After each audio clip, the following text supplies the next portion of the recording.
Na verdade, esse projeto, ele poderia ser algo que ajudasse a atualizar algumas questões que são necessárias, porque a lei do licenciamento ambiental, ela já é uma lei de décadas, mas atualizar não para proteger menos, mas para proteger mais, ganhando agilidade no processo de licenciamento.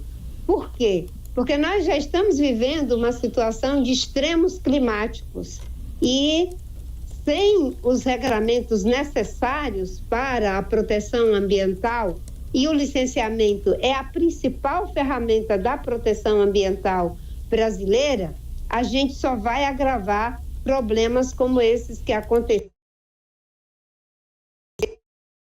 no Pantanal, com incêndios na Amazônia, as enchentes aí no Rio Grande do Sul, que têm sido constantes. Então, o projeto, ele, do ponto de vista global, ele vai enfraquecer toda a proteção ambiental do país. Em quê? Tem alguns aspectos que são alarmantes, como, por exemplo, a licença por processo de autodeclaração. Isso hoje existe, mas apenas para projetos de pequenos impactos. Eles estenderam isso para projeto de médio porte e de médio impacto. Esses projetos de médio porte e médio impacto, ele muitas vezes tem um problema de agravo do meio ambiente em termos diretos ali no lugar onde ele está sendo feito, mas os prejuízos indiretos são muito grandes, como, por exemplo, quando você faz uma barragem de sedimento, como é o caso de Mariana e Brumadinho, se você olha só para a barragem, é uma obra que tem impacto direto, digamos, de médio porte. Mas o impacto indireto, como aconteceu, é de altíssima gravidade, porque fez um processo de destruição de toda aquela bacia hidrográfica e, ao mesmo tempo, tudo que vocês conhecem das mortes. Então, a licença por processo de autodeclaração é um problema para projetos que não são de pequeno impacto e de pequeno porte. Uma outra questão, estão facultando que cada estado, cada município estabeleçam as regras, não mais pelos processos que passavam no CONAMA ou pelos conselhos municipais e estaduais de meio ambiente, pelas câmaras técnicas, que são processos altamente sofisticados para você fazer uma resolução. Se cada governador, cada prefeito, nos 5.000 municípios, mais de 5.000, faz uma regra, nós vamos para um processo de liberou geral, de confusão total, de judicialização. Em vez de agilizar, nós vamos emperrar todo o processo. Uma outra coisa grave, eu paro por aqui, porque são várias, é a questão de não precisar mais de licença do IBAMA para a supressão de vegetação nativa ou em estado avançado de regeneração no bioma Mata Atlântica. Vocês sabem que a Mata Atlântica é um dos biomas mais vulneráveis do Brasil. Já foi 1 milhão de quilômetros quadrados e 300 mil quilômetros quadrados, e hoje temos apenas algo em torno de 11 a 12% de Mata Atlântica. E é um bioma protegido pela Constituição. Para você fazer uma supressão de vegetação nativa ou em estado avançado de regeneração, precisa da licença do IBAMA. Eles estão removendo isso. E ainda a LAI, que é aquela licença especial que o presidente ou o governador estabelece que ela é muito importante e diz que ela vai ser feita por licenciamento simplificado.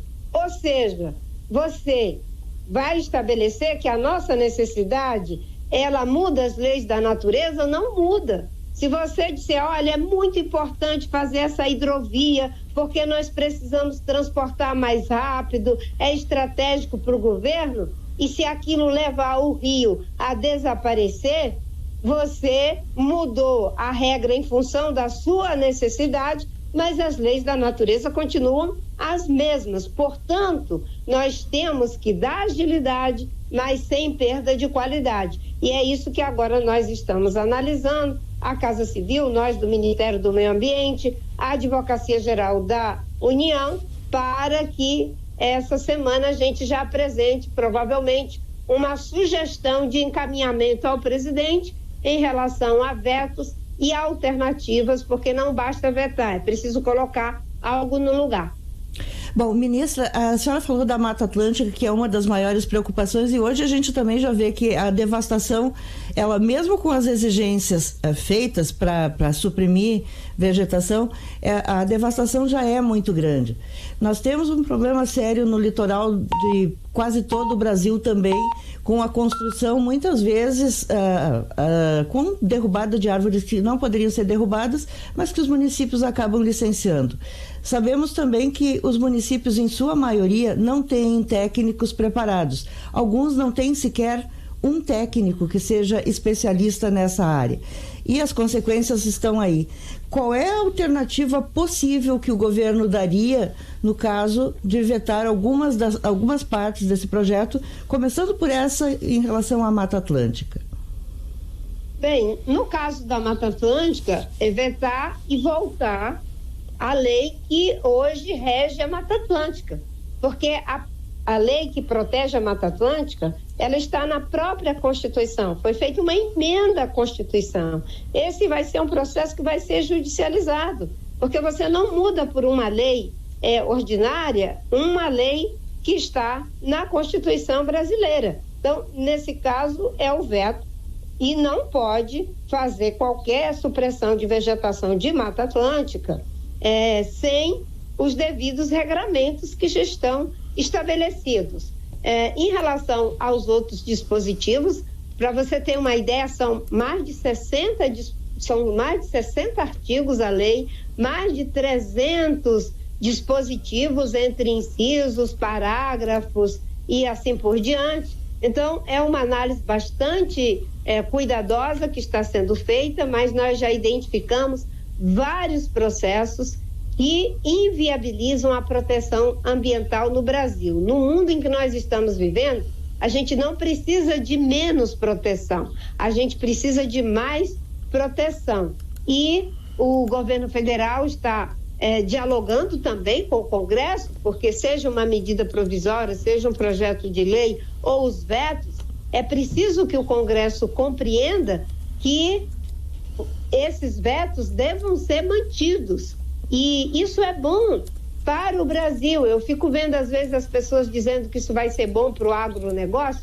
Pode ter certeza, não é bom para o agronegócio. Imagina, se a gente destrói a vegetação nativa num bioma, como é o caso da Caatinga, ali naquela região do Mato Piba, vai desaparecer a água. Hoje ali é um grande produtor de soja. Sem água, como é que você produz nada em relação à agricultura? Vai atrapalhar o acordo que nós estamos fechando, à beira de fechar com o Mercosul. Por quê? Quando o desmatamento estava caindo, a gente tirou todos os argumentos. Nós estamos fazendo o desmatamento cair. Caiu 46% na Amazônia, caiu 32% no país inteiro, mas na média, né? Mas no Pantanal, a queda foi de 77%, e no Cerrado, que estava em disparada quando nós assumimos, já caiu 25% de desmatamento. Então, com isso, além de nós tirarmos os argumentos que não iria proteger o meio ambiente, se tivesse o acordo com o Mercosul, nós provamos que iremos. E, ao mesmo tempo, nós conseguimos abrir mais de 200 mercados, foram de 300 mercados para a agricultura brasileira. E isso se deu graças à ação que nós fizemos para proteger o desmatamento. Esses mercados todos passarão a desconfiar, porque o que eles têm dito para mim é o seguinte: bem, a senhora vem conseguindo bons resultados, mas agora a senhora não vai ter mais a lei para a senhora poder agir, a sua equipe poder agir, o governo. Então, nós estamos prejudicando os interesses estratégicos do Brasil. Ministra, uma das grandes reclamações do setor produtivo é sobre o tempo de análise para a concessão de uma licença ambiental. E esse, segundo os defensores da proposta, é um dos motivos centrais para a mudança na lei. A senhora considera razoável hoje a média de espera para análise de impacto ambiental nas obras de médio e alto impacto na legislação atual, sem considerar a mudança? Veja, é que as pessoas elas olham só para aquela licença que não foi dada. As centenas, milhares de licenças que são dadas no tempo adequado, as pessoas não olham. E por que não olham? Porque não interessa dizer que tem uma dinâmica que funciona. Quando você tem um projeto que é altamente complexo, é claro que vai demorar pela complexidade. Você já viu? Você entrou numa cirurgia, uma cirurgia simples. Demora 1 hora, 2 horas. Tem cirurgias que demoram até 8 horas, 10 horas de cirurgia. É em função da complexidade. As pessoas pegam a complexidade do licenciamento e dizem: o IBAMA está demorando, o Estado está demorando com essa licença. E muitas vezes a demora é porque os EIA-RIMAs, os processos técnicos que são exigidos no licenciamento são encaminhados de forma inadequada, insuficiente e muitas vezes tecnicamente incompetente. Aí o órgão ambiental perde um tempo enorme pedindo complementações, pedindo para que as informações, os procedimentos sejam readequados.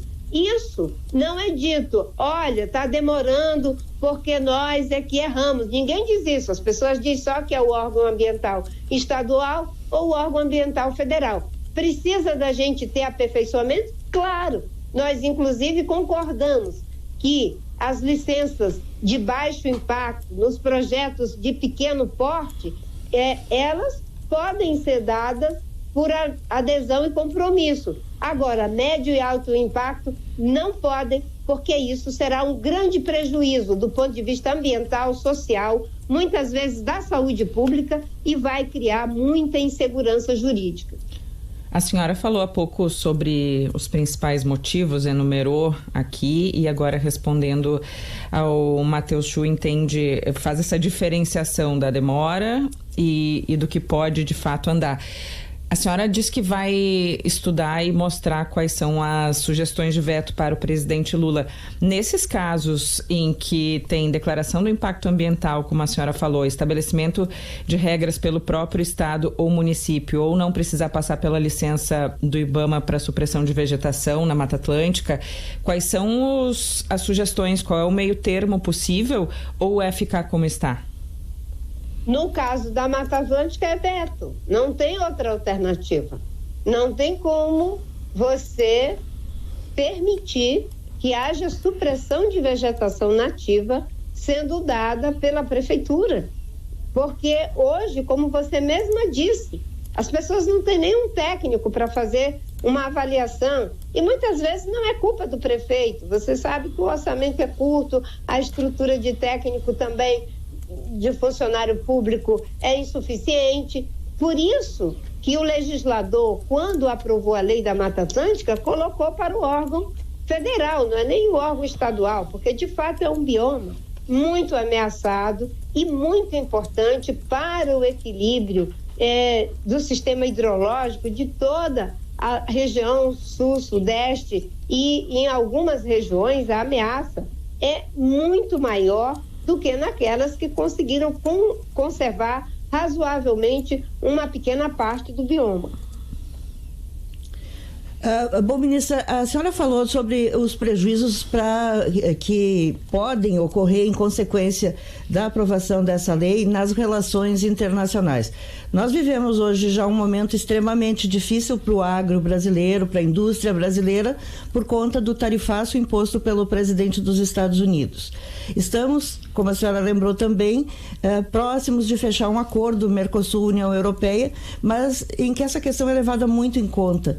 Eu queria que a senhora explicasse mais para os nossos ouvintes, principalmente para quem não é produtor rural, para quem é leigo e que não entende essa relação, né? Por que nós corremos o risco de perder mercados conquistados se esta lei for sancionada do jeito que foi aprovada?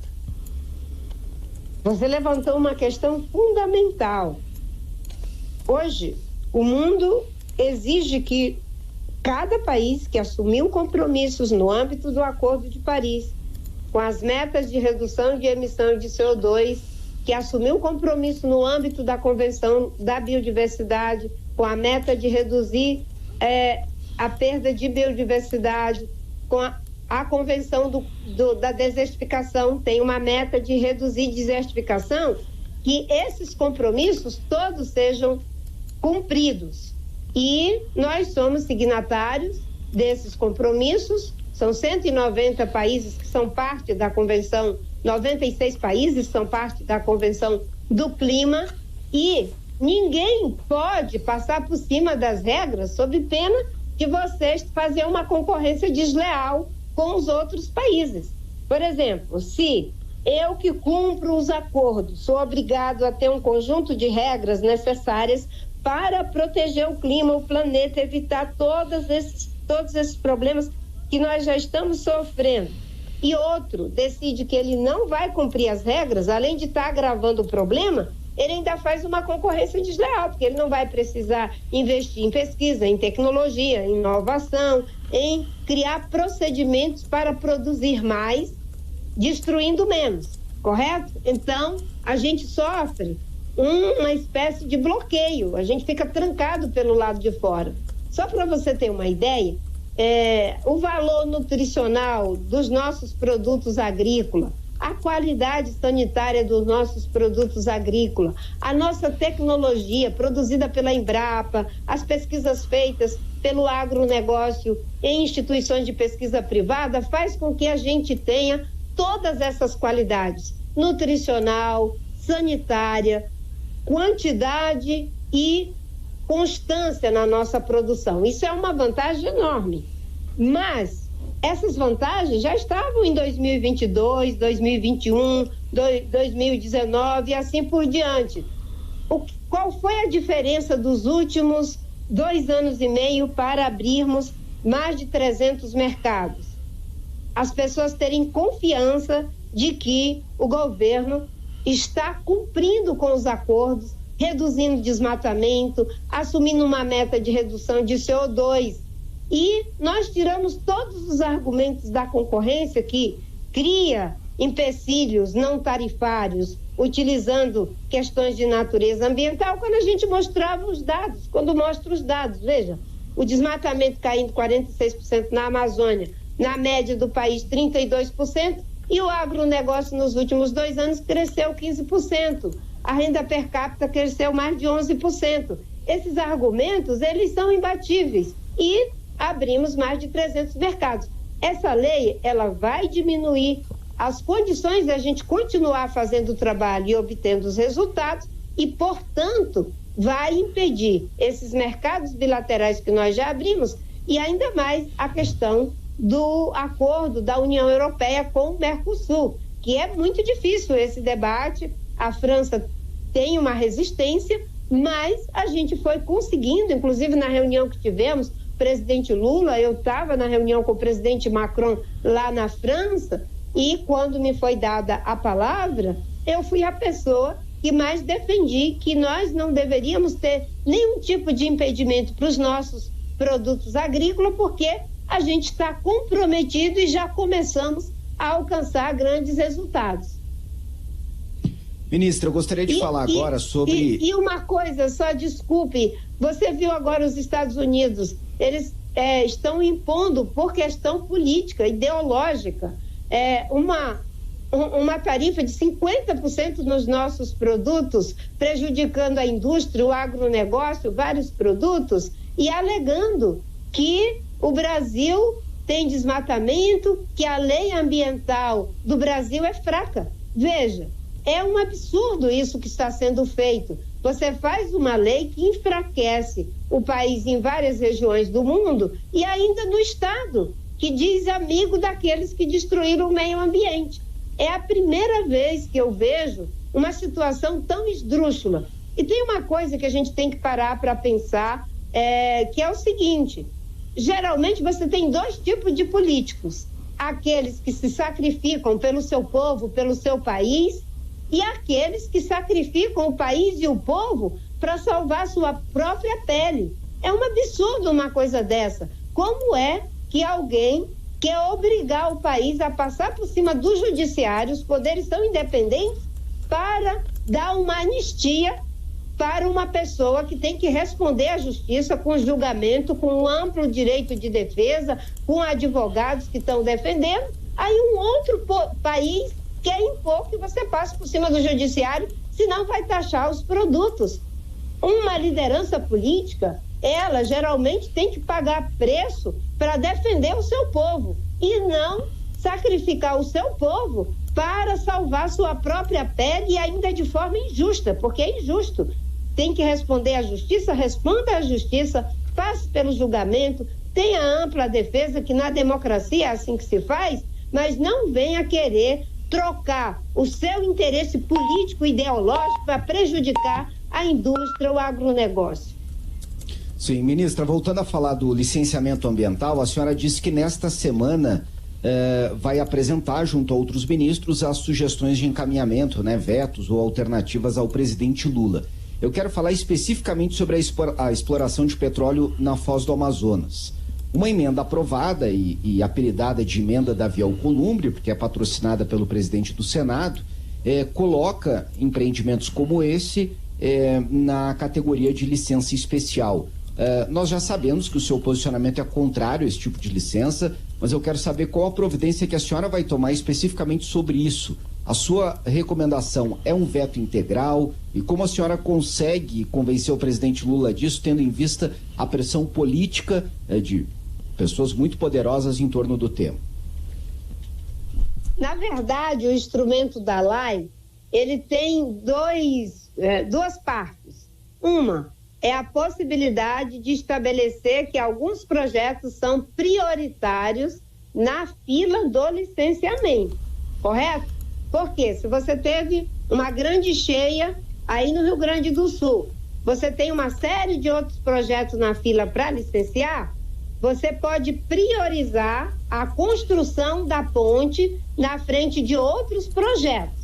Isso já é até feito hoje, seria apenas um reconhecimento da emergência para que a gente possa avançar com o processo que está ali naquela situação de calamidade. A outra parte, que é uma parte que você disse que eu discordo, e discordo com veemência, é o fato de você dizer que essas licenças, elas seriam simplificadas. Ou seja, não teria as fases da licença de instalação, a licença prévia, a licença de instalação e a licença de operação. São 3 fases, né? A licença prévia, de instalação e operação. Um projeto de altíssimo impacto ambiental, por mais que seja prioridade, mesmo que você faça com toda a celeridade, colocando as equipes para trabalhar de forma super, intensa, mas você tem que passar por todas as fases do licenciamento. Lembra na época do licenciamento de Santo Antônio e Jirau, porque a gente corria o risco do apagão? Eu era ministra do Meio Ambiente, o presidente do IBAMA, nós trouxemos gente até de fora do país, trouxemos pessoas da Índia para nos ajudar na licença, para poder fazer com que andasse rápido. Mas a licença passou por todas as fases, nós demos conta do recado do começo ao fim. A licença do São Francisco podia ter um colapso no Nordeste com falta de água. Nós fizemos uma verdadeira força-tarefa, mas a licença passou por todas as fases. Você não pode dizer que um empreendimento como Belo Monte, como explorar petróleo na Foz do Amazonas, vai acontecer de forma a não ter o processo das fases do licenciamento. Licença de instalação, licença prévia, licença de operação. Isso não pode acontecer. Obviamente que não será apenas essa medida, vai um conjunto de medidas para apreciação do presidente com sugestões de alternativa e o presidente, obviamente, que vai tomar as suas decisões. E nós vamos dialogar o tempo todo com o presidente das casas, vamos dialogar com os relatores, vamos dialogar com os parlamentares, porque é assim que se faz na democracia, e mostrar que o melhor caminho é o caminho de fazer o correto, porque quando você vai pelos atalhos, às vezes você cai no abismo. E um dos grandes abismos que temos à nossa frente é o da judicialização. Qualquer pessoa que se sinta prejudicada vai judicializar, a comunidade científica pode judicializar, o próprio Ministério Público pode tomar a liberdade de judicializar, porque o interesse público tem que ser preservado. A gente tem que fazer as duas coisas, né? A licença ambiental, ganhar celeridade, mas sem perda de qualidade. Bom, ministra, a gente está se encaminhando para o final dessa entrevista e eu queria saber como é que a senhora resiste no cargo depois de tantos ataques. Agora mesmo a senhora vem sendo muito atacada por pessoas que acham que é desnecessária essa legislação, uma legislação rigorosa, que acham que tem que destravar o desenvolvimento, destravar os empreendimentos, que a senhora atrapalha o desenvolvimento. A senhora foi muito agredida nas vezes em que foi na Câmara. Como é que a senhora resiste e até onde vai a sua força caso nesse projeto, que é chamado pelos ambientalistas de projeto da devastação, a senhora venha a ser derrotada pelos interesses do Congresso, que são muito fortes? Primeiro, não é uma pessoa que é derrotada.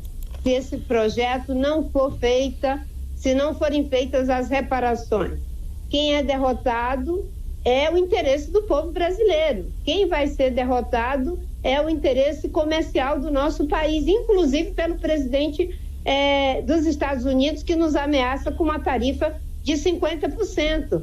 A derrota é da saúde pública, não é uma derrota de uma pessoa. Uma coisa dessa magnitude, por isso que as pessoas querem dizer, a derrota é de fulano ou de ciclano. Não é uma derrota de todos nós. Imagine o que aconteceu aí no Rio Grande do Sul. Você sabia que nós temos um déficit de APP, de área de preservação permanente, de cerca de 10 milhões de hectares.